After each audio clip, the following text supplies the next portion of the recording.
Are you struggling to understand the difference between sadness and depression?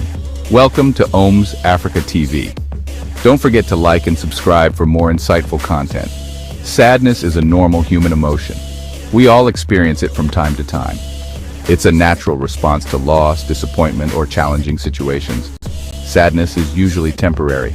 It fades as we process our emotions and circumstances change. Depression, however, is different. It is a serious mental health condition.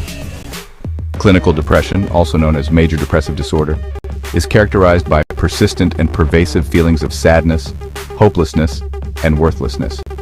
These feelings last for at least 2 weeks and significantly interfere with daily life. Unlike temporary sadness, depression doesn't simply go away on its own. It requires professional help and treatment. It's important to remember that depression is not a sign of weakness. It's not something people can simply snap out of. Depression is a real medical condition with biological, psychological, and social factors at play. Recognizing the difference between sadness and depression is crucial for seeking appropriate help and support. Depression manifests in various ways, affecting individuals differently. However, some common symptoms can help identify its presence. One prominent symptom is a persistent low mood. This goes beyond temporary sadness and involves a constant feeling of emptiness, despair, or irritability. Loss of interest or pleasure in activities once enjoyed is another significant indicator.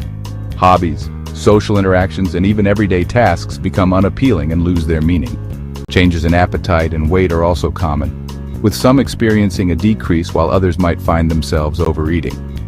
Sleep disturbances are frequent companions of depression. Insomnia, characterized by difficulty falling or staying asleep, can plague individuals. Conversely, some may find themselves sleeping excessively, but still waking up feeling unrefreshed. Depression is not just a matter of negative thinking or a chemical imbalance. It's a complex condition rooted in the intricate workings of our brains. Research has shown that certain areas of the brain, like the hippocampus, responsible for memory and emotion, and the prefrontal cortex, involved in decision-making and emotional regulation, can shrink in individuals with depression. Neurotransmitters, the chemical messengers in our brains, also play a crucial role. Serotonin, dopamine, and norepinephrine are key players in regulating mood, motivation, and pleasure. In depression, the levels and activity of these neurotransmitters can be disrupted, leading to the emotional and cognitive symptoms we observe.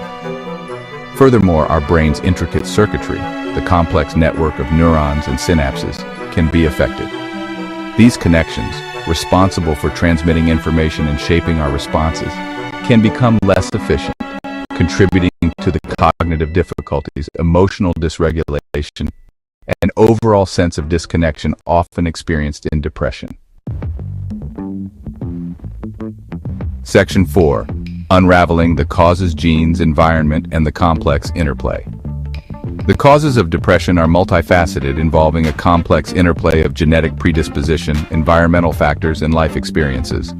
While research continues to uncover the precise mechanisms, we know that genes can make some individuals more susceptible to developing depression. Our environment and life experiences also play a significant role. Traumatic events, chronic stress, social isolation, and difficult relationships can all contribute to the onset of depression. Moreover, societal factors such as economic hardship, discrimination, and lack of access to resources can exacerbate the risk. Understanding the interplay between these factors is crucial. For example, someone with a genetic predisposition for depression might be more vulnerable to developing the condition if they experience significant stress or trauma. Conversely, a supportive environment and healthy coping mechanisms can mitigate the risk, even in individuals with a genetic vulnerability. Section 5. Seeking help and support. Treatment, coping, and reducing stigma. Seeking professional help is crucial for effectively managing and treating depression. Mental health professionals, such as therapists, psychologists, and psychiatrists, can provide a proper diagnosis, develop a personalized treatment plan, and offer ongoing support. Various treatment options are available, and the most effective approach often involves a combination of therapies tailored to the individual's needs. Psychotherapy, such as cognitive behavioral therapy or interpersonal therapy, helps individuals identify and change negative thought patterns and develop healthy coping mechanisms. Medications such as antidepressants can also be effective in alleviating symptoms by restoring the balance of neurotransmitters in the brain. In some cases, other treatments like electroconvulsive therapy or transcranial magnetic stimulation might be considered, particularly for severe or treatment-resistant depression.